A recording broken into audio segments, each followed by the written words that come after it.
Hello and welcome, everybody. We're going to talk about the last episode of my new favorite show, Squid Game.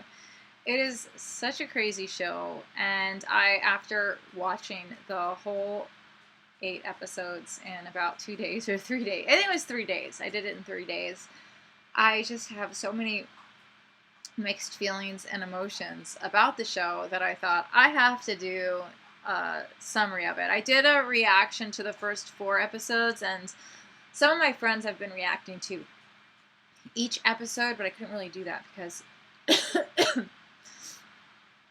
I was just so excited to watch it that I just binge watch like 3 episodes a night. Who could react to each episode? Who could just watch one? Unless you're watching one episode and then you're stopping and you're talking about the episode and then starting to do another one. I couldn't watch one episode at once. It's way too good of a show, and we're just gonna go over it. I don't think I've ever George, my dog, just jumped up on the bed next to me. I don't think I have ever got so emotional during a drama before in my life. If you see our main character right next to me, I have him up on the screen, and it's just very interesting because you see his character, and let me see if I can say it right.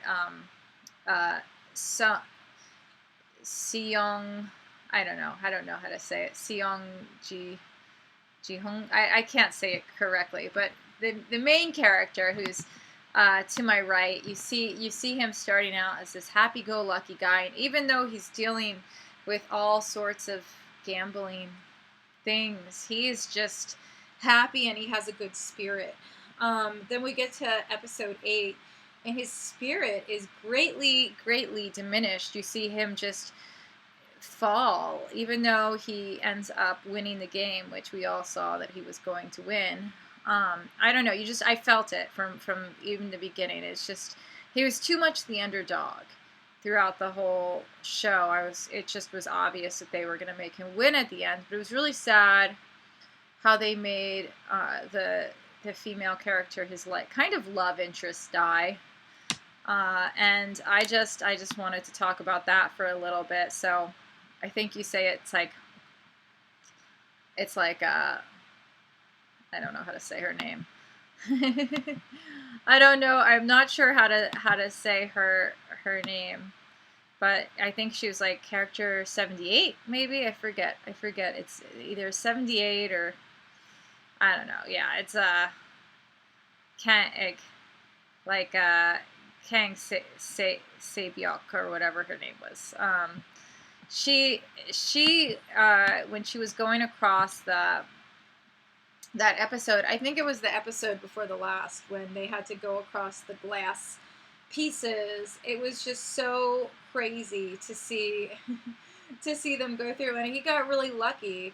The main character got so lucky because he was going to go first, and then somebody made him switch to go last. Imagine that was him who had to go first.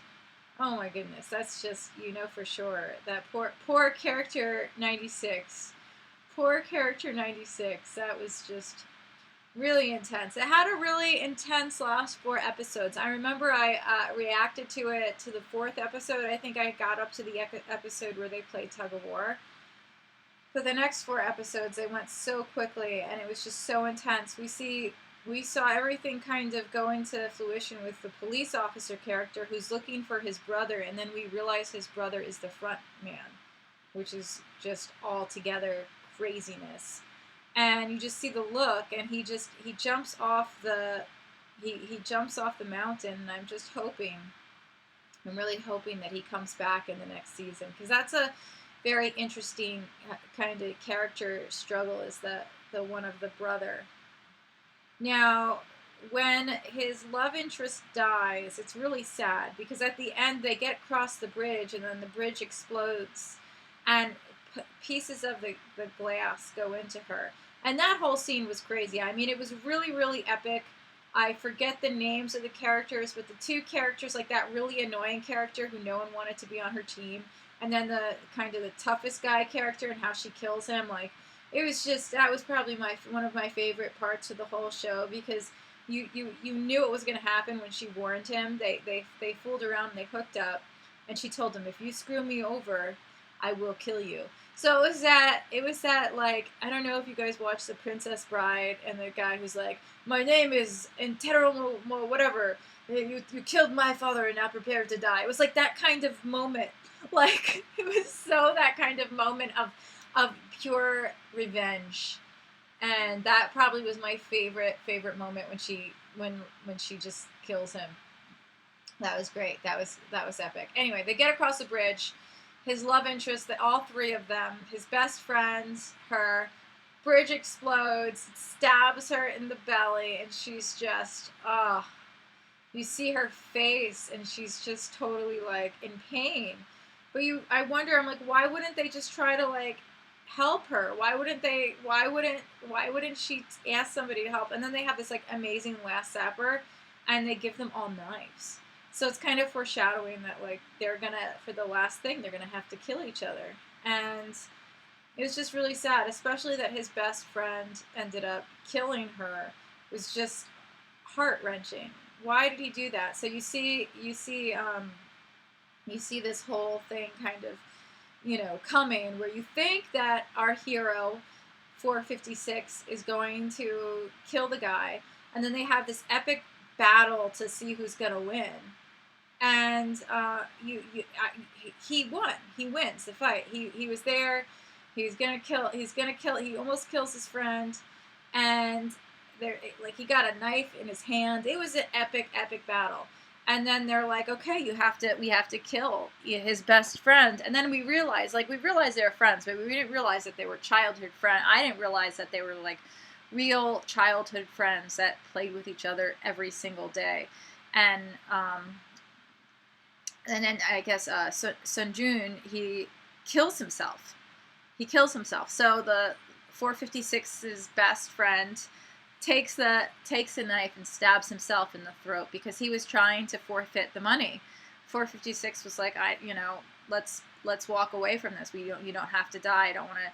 And it was just really sad. I start crying, of course. I was just like, oh my God, why did he kill himself for money? And I think the message of the show is just to show you that gambling really can destroy people's lives, and how it destroyed his life. And he gets out, and he has this card, and he has all this money on the card, but he's lost his best friend. He's lost the woman that he cared about. And when he gets home, he loses his mother too, which is that's a nail in the coffin, because it's almost as if he stayed and didn't go back. Maybe he could have helped his mother. So he picked money over family. It's heartbreaking. It's really, really heartbreaking. And then we see him a year later, just in the same place, not wanting to use any of his money. And he gets a rose, and on the rose, of course, we see a card. And it's just the way that the director made the show.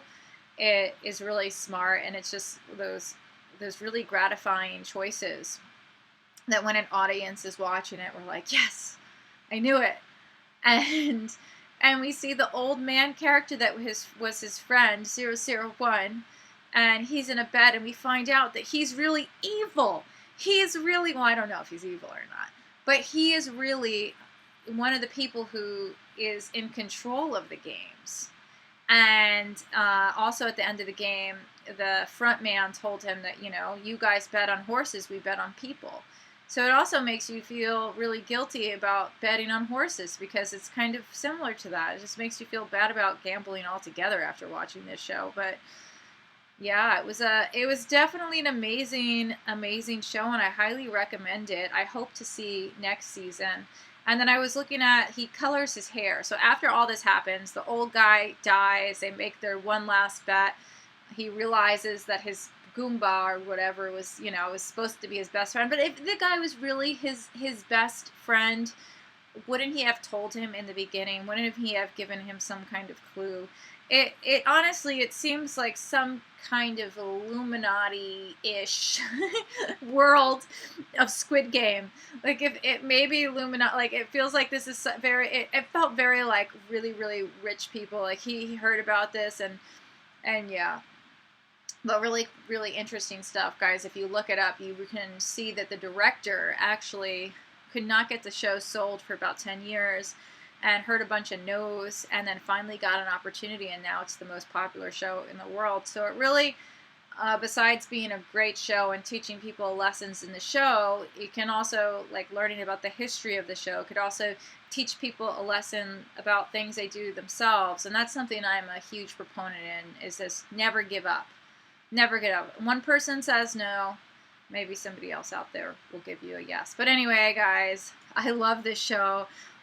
Here's a picture of the main character of the show.